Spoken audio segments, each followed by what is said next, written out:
I wouldn't say to go out of your way necessarily to make your life difficult, but if you have a difficult choice in front of you and it's either abandon what you should be doing or do the difficult thing, well, you're going to pay a price for abandonment.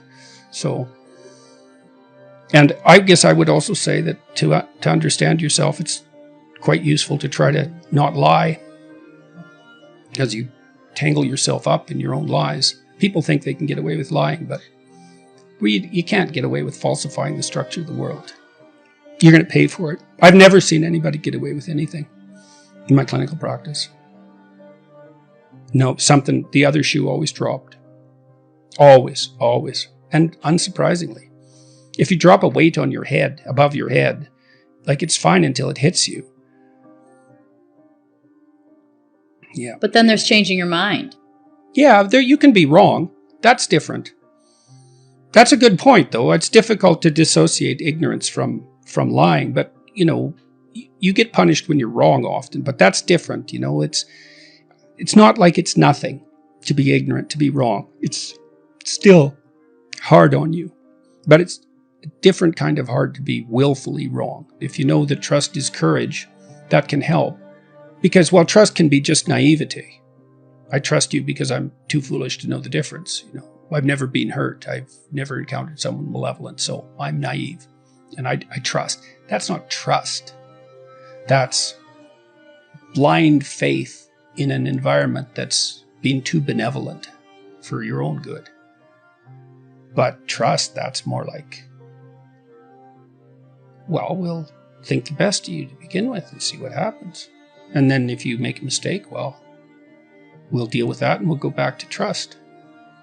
And those are stable negotiating strategies. And so young people need to be confronted with that, and then they need to be helped to chart their course. And that's hard. It takes a fair bit of individual attention because people are so complicated. I produce this other technology at self-authoring that helps people write about their past, analyze their faults and their virtues, and write a plan for the future. It's a useful way of figuring out who you are. You kind of have to hit yourself against the world, but you tell the story about your past, and that helps you understand where you came from. You figure out your virtues and your faults. That sort of helps you understand your strengths and weaknesses. And then a plan gives you a course for the future. It's hard to do all that writing, but it's hard to blunder through life too without a plan. So it's hard either way. I looked at the darkest things that I could think of, right? Not only what happened in Auschwitz and what happened in the Gulag, but personal issues. It's like I wasn't so much interested in the totalitarians as a group. I was interested in the people who undertook the terrible acts that the totalitarians required. The people who, I was just rereading Ordinary Men, and it was a story about a police battalion in Poland that trained ordinary policemen to take naked pregnant women out into the fields and shoot them in the back of the head. It takes a lot of training, by the way, before you can bring yourself to do that. And you aren't the same person by the end of it. It's pretty goddamn horrific. And I was trying to figure out, what would it be like to be that person? Because we are that person. And then what would it be like to not be that person, right? To refuse to do that, to not participate in that. And what I discovered by making that totalitarian proclivity personal was that there's more to us than there is to the horror. As nature is, bent on our destruction, bad as culture is, tyrannical and bloody, back as far as you can look, as malevolent as you are in the darkest part of your heart, and that's plenty malevolent. The possibility that's within you that can well up, the courage and the truth and the ability and the skill and the willingness to set things right, if you are willing to set them right, is more powerful than all of that. And so it's so interesting. It was proof for me of an old saying I read from Carl Jung. It's an alchemical motif, in sterquilinus inventur, which is what you most want to be found will be found where you least want to look, essentially. And it's so interesting because it means that if you're willing to turn around and to stand up, stand up straight and face the darkness like fully what you discover at the darkest part is the brightest light. And that's something that's so much worth discovering, because there's going to be terrible darkness in your life.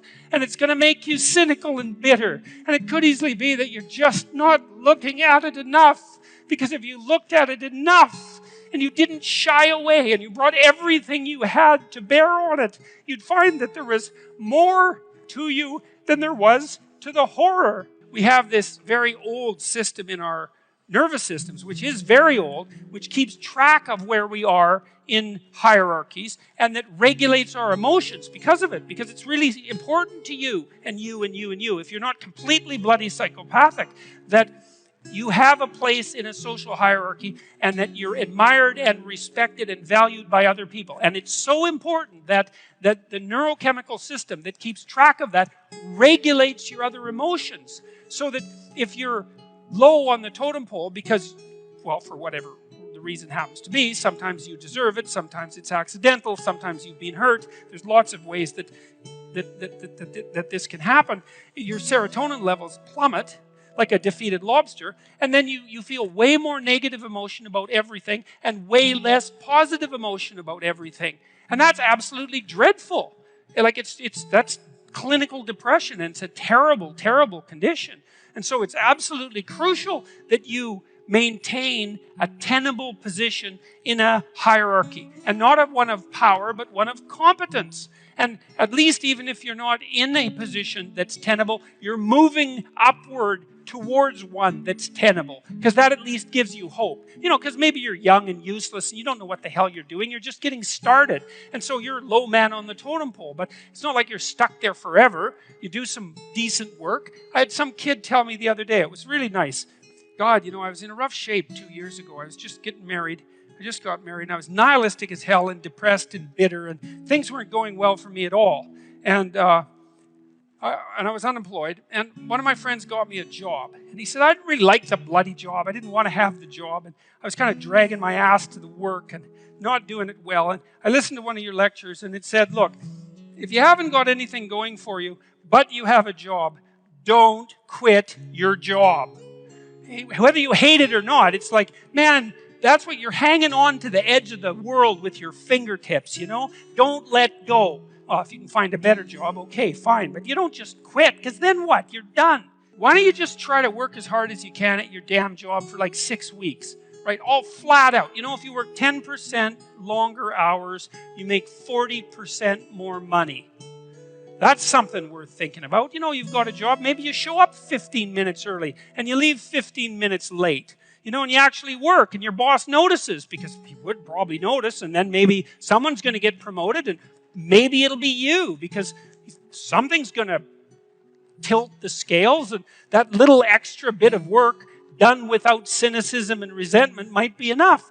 Well, he said he started at $21 an hour, and in 6 weeks he was making $37 an hour. And it's not a king's ransom, man, but it's a hell of a lot more than zero, and it's quite a lot more than 21. He said his life had turned around substantially because he learned if he put some damn effort into it. And I'm not trying to be Joe Optimist here. Like, I know that people hit runs of bad luck and that things can take you out of life, right? Unfortunate illnesses and betrayal, and like there's no shortage of randomness and horror that can wipe you out even if you're doing your best. But you don't have a better bloody plan than to do your best, and it tends to work a lot better than you think. And what's so interesting about the hierarchies that people set up is that that's how they're set up.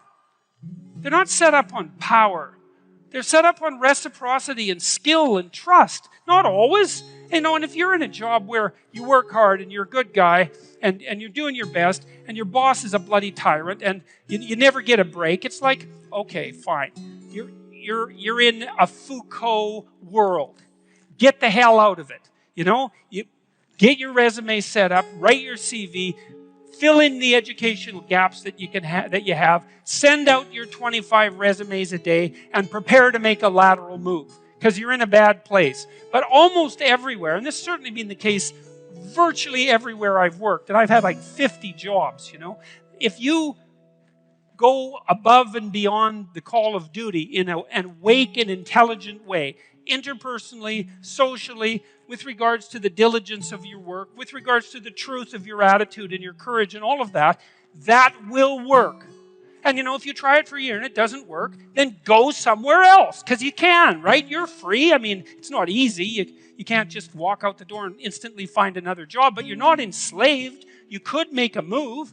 You could even decide that you're going to make a move and double your salary. You know, it's not a bad goal, and it's certainly a possibility. It's like, it isn't hierarchy. It's ethics that determines success in a functional society. It's ethics that determines success, not power. The rest of it's a bloody lie. And that doesn't mean that all our systems are perfectly ethical. You know, you got to be awake. If you're in a system, there's going to be some corruption in it. Part of what you're supposed to do is keep your damn eyes open for the corruption and your mouth speaking truth. So when the corruption starts to take root, you object to it so the whole damn system doesn't turn into a pathological power play. And that's part of your ethical responsibility as a conscious being, an ethical being, a religious being for that matter, and a citizen. You know?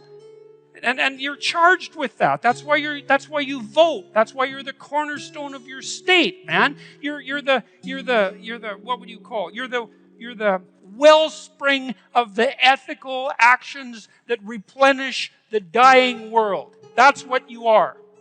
And if you act, that's what you are. And if you act that out properly, then things work. And that's why that's always been described as ethical behavior. It's not because you're supposed to be good. You know, and being good isn't that easy anyways. And it certainly doesn't mean being nice and harmless. It's not an easy thing to be good. You have to be tough as a damn boot to be good.